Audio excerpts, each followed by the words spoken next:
What's up? What's happening? Welcome here to Lacrosse Now. Travis Eldridge back with you this week. We have two All-American guests for you on today's show.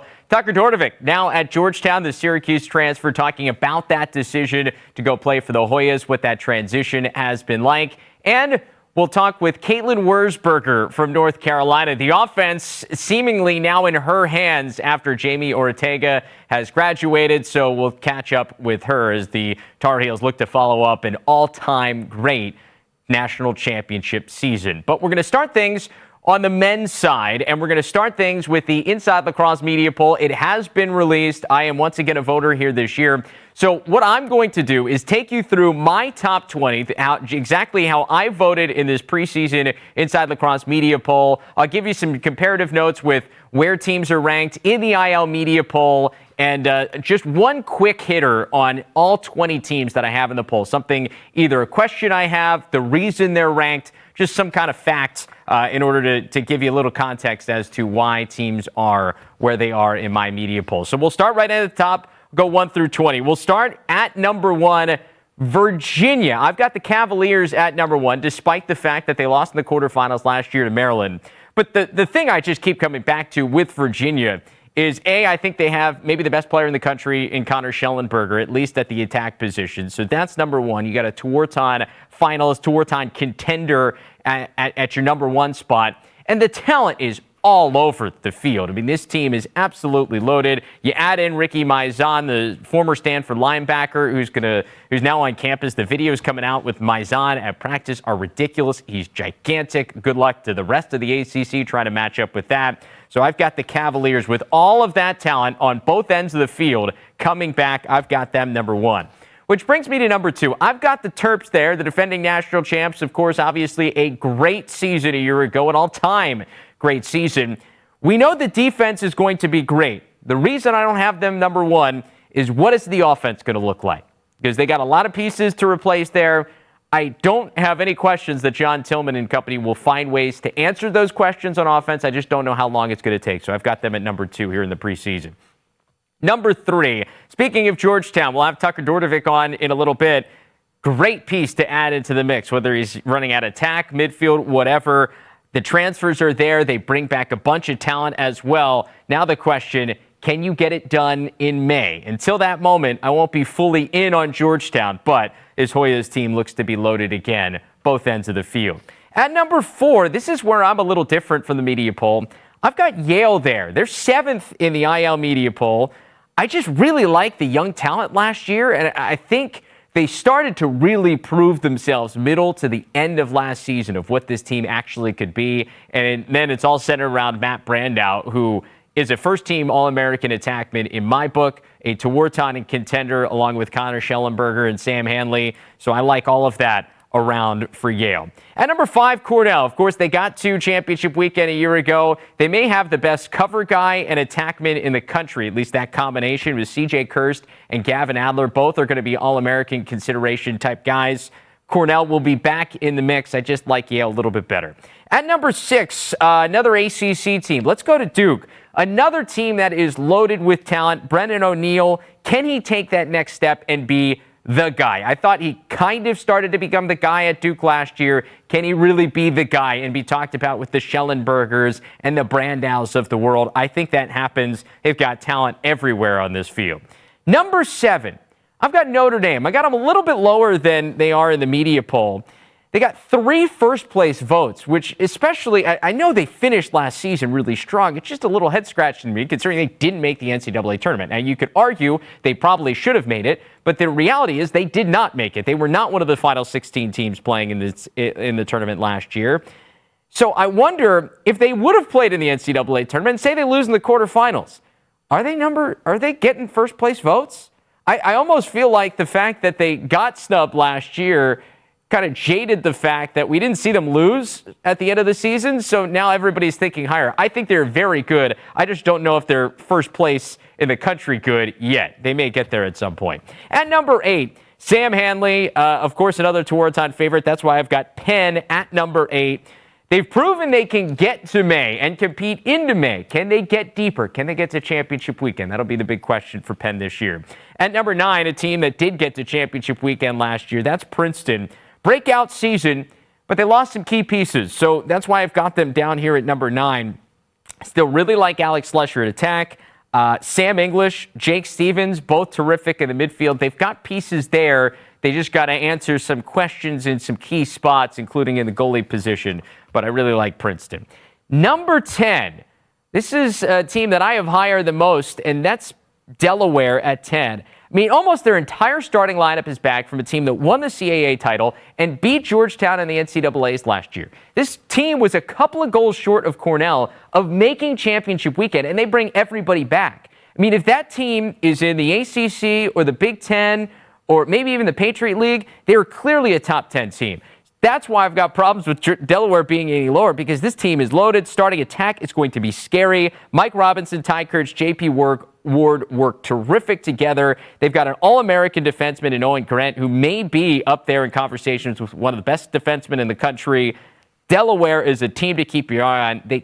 I have a feeling they could be a top 10 team at times throughout this year. I've got them in my top 10 to start the year. Number 11, I got Ohio State. New stadium, plenty of excitement with this Buckeyes program.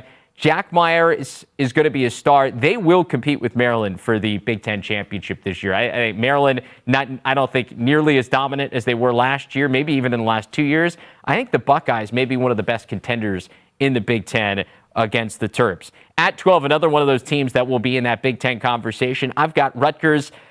Another season with Ross Scott being their guy. He has taken gigantic steps forward. He is an elite attackman, an All-American consideration. How do they follow up, though, the program best season? Is all the pressure off and now it's cruise control, or did all of that build them up as they finally made championship weekend? We will wait and see. 13, another team that had a breakout season last year. That would be Harvard. First NCAA tournament under head coach Jerry Byrne. I think the first of many. Building on that momentum in an extremely competitive Ivy League, how does everything shake out? I don't know if everything comes together like it did last year for the Ivy League, where they were so successful out of conference that their in-conference stuff, when you lost to somebody in the conference, it didn't hurt you as much. How does it shake out in the beginning part of the season, the non-conference slate? I don't know if we get the same number of Ivy League teams in the NCAA tournament, and it's going to be an extremely competitive Ivy League. So that will be something to watch throughout the year. Number 14, I've got the Denver Pioneers. The final run under head coach Bill Tierney. They've got question marks in a lot of places. Look for J.J. Silstrop to take a big step forward on the offensive end. Bill Tierney, his farewell to college lacrosse is going to be a very interesting thing to watch throughout the year. I think his team will step up toward the end of the season. Are they in the mix where they can make one more run, get Coach Tierney into one more NCAA tournament? At 15, a team that actually I may feel like may be too low considering what they have coming back. That's Boston U, coming off a terrific season last year, and they return a ton, including the trio on offensive: Vinny D'Alto, Timmy Lay, and Louis Perfetto. Add Jake Cates, the midfielder who had a knee injury in the middle part of the season. His loss was certainly felt throughout that offense for BU. I like Boston a lot. They, one of my favorites in the Patriot League. They proved that they could win the Patriot League, compete with those types of teams. They did it a year ago. Now can they compete and knock off some key non-conference wins? They've got a game against Yale coming up once again this year that I'll have circled on my calendar. Number 16, another team that had a terrific season last year, that's St. Joseph's.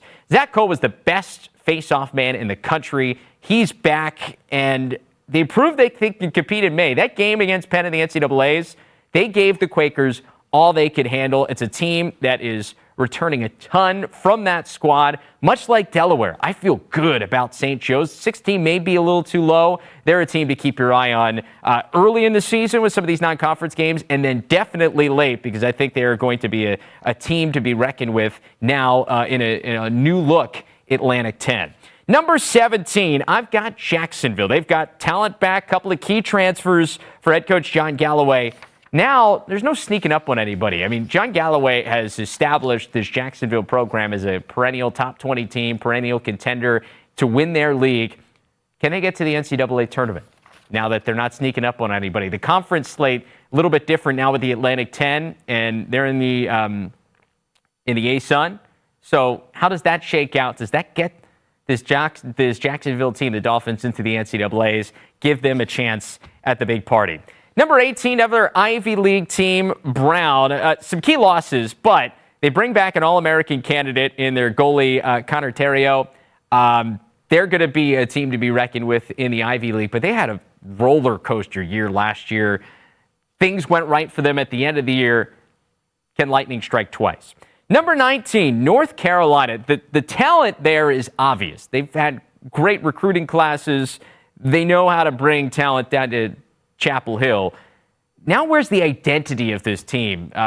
Even with Chris Gray there, they didn't make that run in Chris Gray's final season of the NCAAs. Who steps up? That's going to be a big question mark for the Tar Heels this year. And another ACC, when you look at the top, it's going to be, I think, better than it was a year ago. And then at number 20, I've got Navy. This is where things differ from my poll and the media poll. Richmond, it gets the 20th spot in the IL media poll. I actually voted for Navy, a team that's honorable mention in the media poll. Xavier Arline just announced earlier this week he's going to be playing both lacrosse and fully competing in spring football this year for Navy. Obviously, he's a quarterback for the Navy football team. He obviously is a terrific athlete. I love Jackson Bonnets as a long pole. Patrick Skalniak is an All-American midfielder here in the preseason. Really excited to see now another year under his belt for Joe Amplo. Remember what he did at Marquette in just a handful of years. There's something about what Joe Amplo can do with this Navy program that's built them right back up. They had some big wins last year. They're right there on the precipice, I think, of a breakout season. They may be one of the stories to watch, not only in the Patriot League, but in college lacrosse this year. So there you have it. My Inside Lacrosse media poll, my top 20 for the preseason. We'll continue to do this throughout the year. I'll share my poll at different times. And, of course, you follow me on social media. I tweet it out every week to give you my thoughts on the top 20. And then you can, of course, compare it to the IL media poll. Speaking of one of those teams in this poll, Georgetown, my number 3 team here in the preseason, added a key transfer in Tucker Dordevic coming from Syracuse to this offense. Had a chance to catch up with Tucker earlier today. So joining us from Georgetown, we've got Tucker Dordevic as we continue to get ready for this 2023 spring season. Tucker, I was filling out my Inside Lacrosse preseason All-American ballot, and I wrote Tucker Dordevic, and I was about to write Syracuse, and then I had to correct myself, Georgetown. How weird is it? Like, how long did it take you to adjust? Definitely took a little bit of a time, like just seeing myself in a different jersey, but I'm definitely very excited. Definitely took a few weeks to kind of see, a different number and a different name, but it's a fun change, and I'm looking forward to, getting going here in a few weeks. So on the field, on campus, like, what's the adjustment been like, especially when you got down there in the fall? Yeah, it's been good. As we kind of spoke about before we jumped on, there's a bunch of transfers, so it's been pretty easy.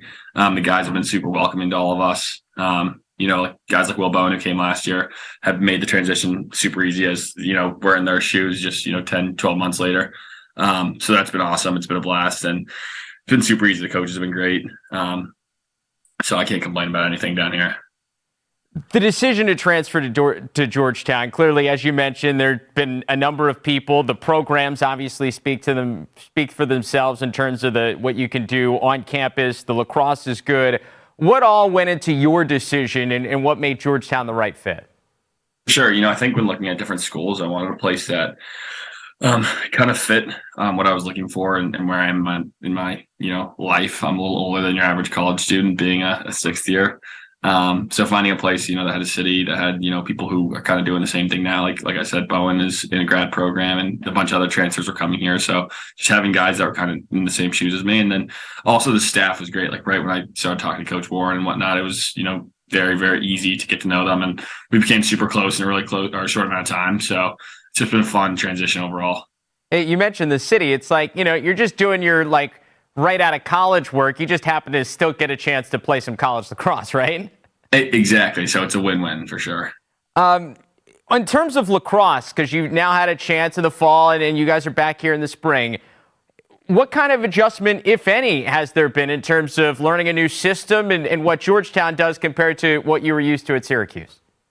For sure. It's been awesome. We got a new offensive coordinator, Coach Hogan, earlier this summer. And so he's been implementing a lot of his stuff. And, there's people in his office 24/7 just going over stuff and learning. So it's been awesome building a relationship in that standpoint. He's been great to all of us, which has been awesome. It's actually in his office now and walked in here, and TJ Haley was in here watching film and doing stuff. So kids are always bouncing in and out, and it's been fun learning his system. And I think everybody's just excited to implement everything and kind of get going as we scrimmage Maryland this weekend. With a new offensive coordinator there, I have to imagine that maybe makes life a little easier for you, considering kind of everybody's on the same page in terms of learning something new. Am I right there? Yeah, for sure. Everybody's kind of learning from scratch and figuring things out as we go, which makes it fun. And I think everybody's learning a lot of new stuff as a whole, which has been awesome. But yeah, it seems like, when one person learns something, we're all learning it since, we're all new to this. But it's been a blast, and it's been super easy.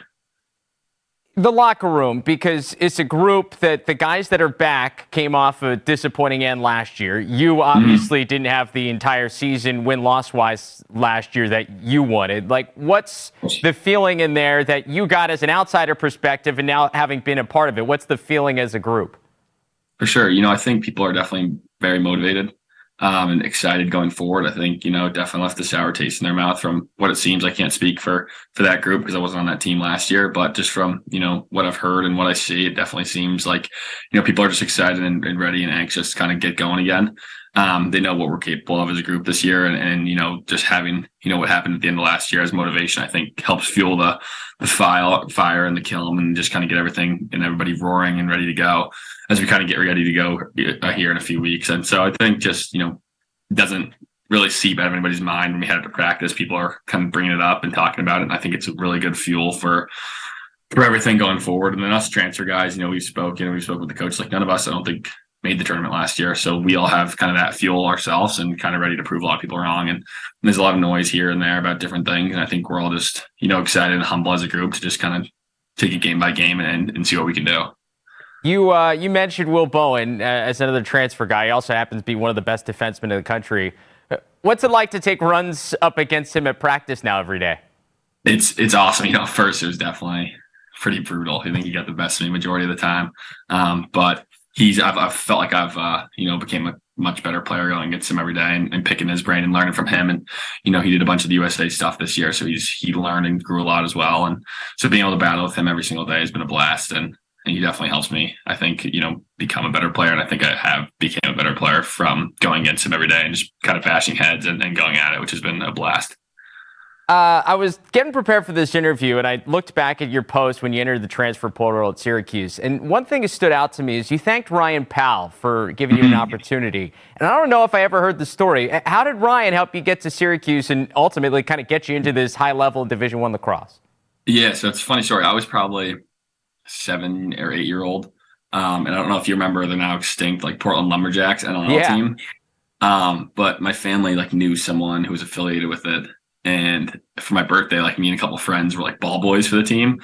So we just stood at the midline and we're making sure balls didn't go over to each side of the field, and guys wouldn't roll their ankles. And I remember Ryan walked over and spoke to us at length for a while, which was really cool. And obviously we were kind of shell shocked. And he just mentioned to us he ran this program called Rhino Lacrosse. So a summer or two went by and we decided to go to some camps, and then we eventually tried out for the team and made it. And we grew this bond over, probably from my 4th or 5th grade up until I left for college. And I remember I was committed to the University of Delaware, and I always wanted to go to growing up. I just was a Syracuse fan, and I wasn't really highly recruited. And I remember I asked Ryan, I was like, hey, is there any chance I could, look at Syracuse? And we grew a really close bond. And I think at first he kind of brushed it off, and I hadn't played in front of him in a long time because he moved back to upstate New York at this time. And he called me after a tournament in Nevada or something. He came and coached our team. He called me. He's like, if you want to go there, you can. And then, or not like that, but he was like, I'll reach out. And he reached out, and I kind of got lucky. And without him, I don't know if I'd be at this level of play. And so that was a big kind of thanks to him, because I don't know if I would have ever even made it to Syracuse and met people I met if it wasn't for RP. Yeah, that is awesome. And it's like one of those things that you never know early on, like what kind of impact somebody has. And I think we see all these teams out west in new areas introducing the game to new kids, and you just never know what those relationships do. And that's such a cool full circle moment. Yeah, it's cool. And we still keep in touch all the time. So it's funny. He would do our games last year, and we'd run into him after the game with my parents at dinner or something. So it's always a blast seeing RP. You mentioned being from Oregon, and I think it kind of started with Peter Baum and what he did, and now you've got yourself and obviously Sam Hanley, and there's a number of guys now, but I feel like there's so many of you not only that turn into really good players, but great players. Like, what is it about the pipeline coming out of Oregon now about the guys that you guys have all really established yourselves? Sure. I think it stems from, obviously, like you said, Peter Baum. And then, I think Ryan Powell did a great job of establishing, just lacrosse in Oregon at a younger level than it was before. And I think that helped us all. And then I think we all kind of grew up together and trained together. And all we heard growing up, because there wasn't really any Oregon lacrosse players at the time besides Peter Baum, was that it's just we're not hotbed and this, that, and the other. And it kind of rubbed us the wrong way in a sense. And we would talk about it when we would go shoot. And Sam's my neighbor. He's one of my best friends. We train together all the time. And so especially us two, we talk about it all the time. And I think that just kind of rubbed us the wrong way. And we use it as a little bit of I don't really think there's a difference. There might be less players playing in Oregon, but I don't think there's much of a difference from there and other parts of the country, at least now, hopefully. And we're just trying to mend that as much as we can. You just end up having to travel a little bit further to some of these tournaments on the East Coast every week. Exactly. I noticed on your Instagram you play a lot of golf. Where's your golf game at? It's all right. I'm a 8-9 handicap. That's good. Which is not bad. One of my roommates is a 2. Our goalie, Danny Hanks, who's transferred from Dartmouth. He's very, very good. We went and played earlier this year at a place Jacob Kelly plays at, and Danny didn't have his clubs and played in Vans and shot 1 or 2 over. Jeez. So he definitely wins the cake there, but it's the best. You guys got some good guys. We were talking to Graham Bundy last year, and that dude can play. So you guys have a competitive golf team on top of a lacrosse squad. I guess so. It's fun to go play when we get the chance, especially in the fall. So we'll see if we can get out a little bit this spring on some Sundays and hit it around a little bit. All right. I grew up in the time of Big East basketball, and Syracuse Georgetown is unlike any other. Syracuse and Georgetown basketball, maybe not the same now that they're in different leagues, but they play almost every year now. I got to ask, where were your allegiances this year? I kind of kept it neutral. I actually didn't even watch. I didn't even want to, but my friends from both sides were kind of giving me grief. My Syracuse group chat with all my roommates from last year they were sending me stuff all the time. So it's kind of funny. I didn't quite know. I was actually speaking to an academic advisor from Syracuse yesterday who I'm super close with, and she's coming to some Georgetown games. And she went to Syracuse and went to grad school at Syracuse, and now obviously works at Syracuse. And we became super close. And she's like, I'm coming to a game, and I have my Georgetown hoodie already. And she's like, it kills me having to put that thing on just because of the rivalry. But it's fun, and it's kind of cool to be able to root for both teams. Yeah, no, and Big East basketball still I appreciate. It's the best. I wish Syracuse was still in there. So, but yeah, that's a tough one for you. When you first walk on the field here this year, the regular season, what's it going to feel like knowing you got one more go at this? I think it's going to feel special and a little bit bittersweet. I was actually talking to my mom the other day. I was walking back from class, and I think, this last 6 months that I've been here has flown by. And it's pretty bittersweet just to think from a perspective of I'm here for 4 more months, and that's kind of it for my tenure at Georgetown. So just trying to soak it all in, soak up every game, soak up every moment, soak up every, encounter with my friends in the locker room, or whether it's, coming to see the coaches in the coach's office, and just enjoying the time I have here before, real work starts here in a couple months.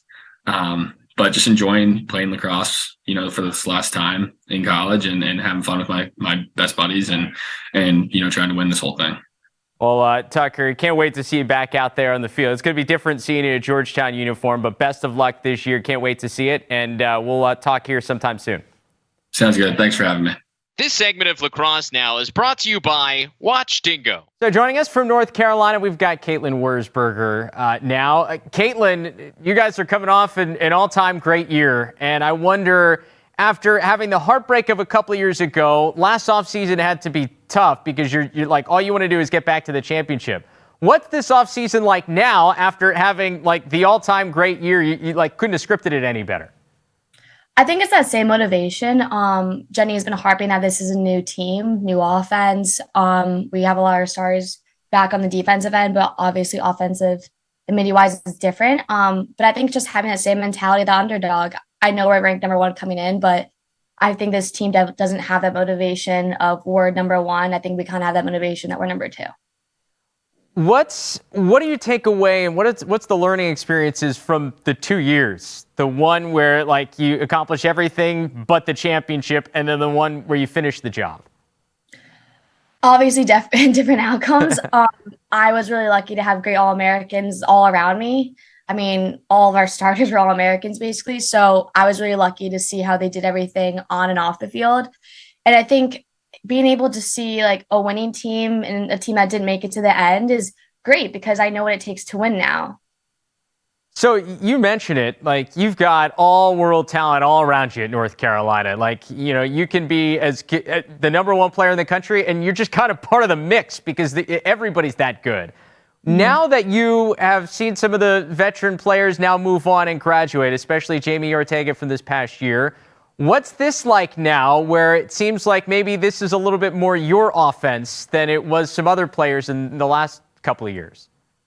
I think it's really exciting. I mean, we're kind of the unknown team, I feel, going into the season, which is really exciting for us because we don't know everything either. And I think it's going to form and shape itself, and hopefully it gets great by May, and that's when it counts. But I'm really excited. We have a lot of great talent.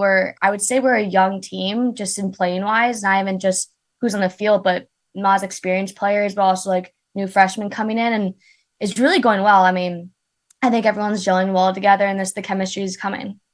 What did you learn from playing alongside Jamie Ortega?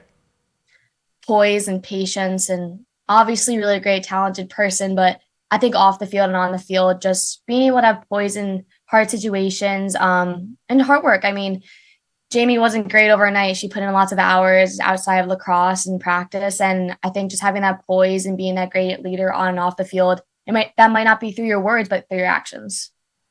I think it's so interesting to have watched your college career so far because I remember talking about you signing national letters of intent when you're like an 8th grader in middle school and freshman in high school. And obviously that recognition carried you all the way through high school and everything you accomplished.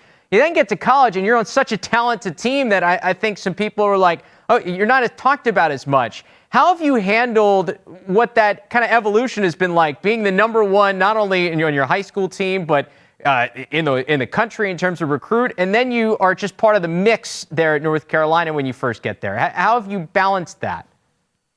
I mean, you come to Carolina not only play the best, but be part of the best. And I think that's what every player should be proud. You want to be on the best team that can possibly be. And if you're not, then you're not a motivated player, in my opinion. And I think I'm honored to play against these players because at the end of the day, we make each other better.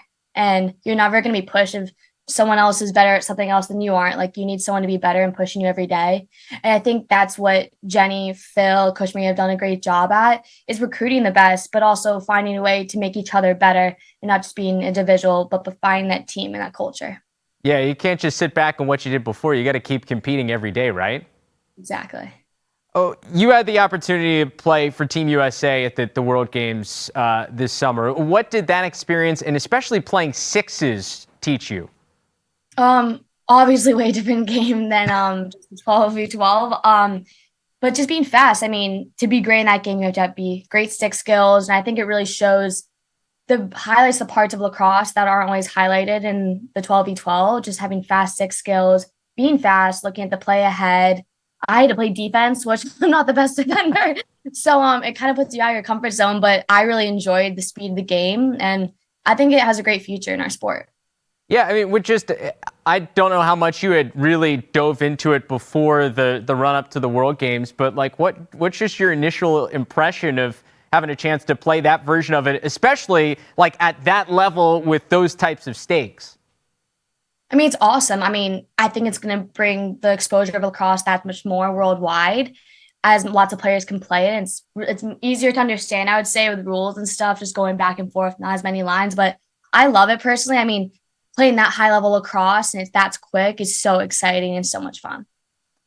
So back to this Carolina team, I think I was reading like 69-70% of your offensive production has moved on. Now, it's not to say there's not a lot of talent still there in Chapel Hill, but it's going to look different from somebody who was part of this offense in the fall and now as you get ready for the spring. Give us an inside look. Like, what are fans going to see? What's this offense going to look like compared to the last couple of years? I feel that's unknown still. In terms you of guys don't even know it? We know it, but I think Okay. kind of want to save that for game day, I would Fair. say. I think you're going to see a lot of talent. I think you're going to see every single person in that field being a threat, which I don't think every team can say that. And I'm really excited because I see the chemistry forming every day. It's getting better and better. And, I hope we're not our best on the first game. I hope we work every game to get better and better. And at the end of the day, hopefully in May, we're that last team standing. That's what the best teams do. Now, the offensive production may look different. Your jersey is going to look different. You got a new number here, number 15. I know it's a special one to you. What's it going to mean to wear number 15 this year, and why is it special? Special in terms, my dad wore that number in high school, wore it in college, and I wore it in high school as well throughout club and middle school and all those good years. But he's given me, honestly, everything. He's taught me the game. My family, my uncle went going to Cornell. They've taught me how to play it the traditional way and how to respect the game as well. And I really give everything to him for lacrosse and getting me to this great university. And I'm hopefully I can make him proud and bring back another championship. That's really cool. I always love hearing what goes into people's numbers, and that's a really good reason to rock the number 15. I'll leave you with this. I know you guys are trying to put last year in the past, look at it this year, but those rings are freaking gigantic. How cool was it, the unveiling of the national championship rings? Indescribable, honestly. I didn't think any of us really anticipated the ring to be that big and big glamorous. But if you're gonna get a ring, might as well make it big and shiny, like a Super Bowl ring, basically. But I think it's a little big and shiny to wear out often every day. But it was awesome. It was great to have everyone back for that little banquet weekend we had and the surprise in them. And just, I think even our freshmen and people who weren't here before saw, like, this is what you get at the end of the day. And like, this represents all the hard work we put in throughout the whole year. Poor family members, significant others, anybody who has to buy you jewelry in the future is screwed because you can't top that. I would agree. Caitlin, we appreciate the time so much. Can't wait to see you back on the field this spring for North Carolina. Good luck as you get ready, and we'll be watching. Awesome. Thank you. Big thanks to Caitlin and Tucker for taking some time as they get ready for this 2023 spring season. Two players that very well could be in the Tewaaraton conversation at the end of the year, so really appreciate the time. All right, let's finish up this show with some NLL talk. We can't go this week without talking about the National Lacrosse League because this weekend was awesome. Let's start on Friday night because this was the game we were talking to you about last week, the game to watch. Rochester and Buffalo in the East. And what we figured out for Friday night, Rochester, folks, is for real. They went toe-to-toe with Buffalo, won 15-12 at home on Friday night. They're now undefeated, 6-0. They're the only unbeaten team in the NLL, and I'm telling you, nobody had Rochester at 6-0 at the beginning of the year. Nobody. If somebody tells you that, they are lying. Nobody had this happening. They do it despite the fact that Dane Smith and Josh Byrne go off for 14 combined points. They got theirs, and Rochester still proved when those guys are even if they're not at their best, when they are good, we can still win. This was not a fluke game. They won beating Buffalo playing well. That's what makes this so impressive. A dominant fourth quarter. They were trailing by 3. Rochester's trailing by 3 at halftime, tied entering the fourth. They score the first 4 goals in the fourth quarter. And these are the 3 names you need to know for Rochester offensively. Ryan Smith, Connor Fields, Holden Catoni. Smith had 9 points, Fields with 8, Catoni with 7. The 3 of them combined to score the first 4 goals of the fourth quarter, which ended up winning this game. So those 3 guys step up. All 3 of them have huge games. Rochester gets the win. Now, the tough stretch for Rochester continues. They got Halifax this weekend. They play Buffalo again on the road at their place in 2 weeks. Then they got another game against Halifax. So they're 1-0 in this tough 4-game stretch that we talked about last week. Now what do they do here in the back end? But a terrific start. This was, I think, one of the best wins of the year for any team in the entire league on Friday night with Rochester beating Buffalo. So big takeaway there. Let's go to Las Vegas because Viva Las Vegas, everybody. The Desert Dogs are on the board. They get their first win in organization history on Friday night. And they didn't do it how probably most people thought they would. I mean, this was a all-time comeback. They trailed 7-2 after the first quarter, Las Vegas did. They trailed 12-4 at the half. I mean, I wouldn't have been surprised if Joe Tsai's watching the game and if he turned it off because 12-4 at the half. I wasn't watching the game. I was scrolling through my phone and I saw some updates. I saw 12-4 and I said, all right, well, I guess it's not going to be this week. Boy, was I wrong. I hope you stayed up late on the West Coast because they outscored the Warriors 11-2 in the second half to come back and get the win. An unbelievable way to get win number one. And I think the cool thing about this is that it was some of the young, inexperienced guys that stepped up big for Las Vegas, which bodes well for the future of this organization. Charlie Bertrand and Jack Hanna, both with 7 points. Inexperienced guys in terms of not only the league, but box lacrosse in general. So when those guys have those kinds of games, they help you get a win. That just makes the locker room, makes them feel good, gives them some confidence. I think for more than just getting the win number one out of the way, I think a lot of things happen that gives this team a lot of confidence moving forward. So good for them getting win number one out of the way. Now they have to go to the SaskTel Center and play Saskatchewan this weekend. That is never an easy place to play. That is not an easy game, but good for Vegas. They get win number one of hopefully many to come. Warriors, by the way, got to regroup after that second half. I don't know what's going on. They got Panther City this weekend. And finally, Philadelphia. Big PR win, but they did not look good on the floor. I mean, a whole nother meaning to getting rocked by Toronto. Like, everything set up well for Philadelphia. The game was supposed to be Saturday night. They moved it to 1 o'clock because the Eagles are hosting the NFC divisional round game on Saturday night against the Giants. Same stadium complex, so they move it up. Then you've got them talking on ESPN before the game about the Eagles fans that are buying Wings tickets so they can get into the parking lots earlier to tailgate. So PR win. People are going to watch lacrosse just so they can tailgate for longer and then go to the Eagles game. Big day in Philadelphia. Things did not go as well on the floor for the Wings as it did on the field for the Eagles later in the night. And the Rock absolutely destroyed them. 14-5 was the final. This game wasn't that close. Philly scored 1 goal in the first half. Toronto led this game 13-1. I mean, this is brutal. Ibert was terrific for Toronto. 5 goals, couple of assists, points. Philly's got to play Buffalo next. They better bring it better than they did at home on Saturday. Toronto's got Calgary on Saturday night, which is actually, I think, a very interesting East-West matchup. But big PR win for Philadelphia.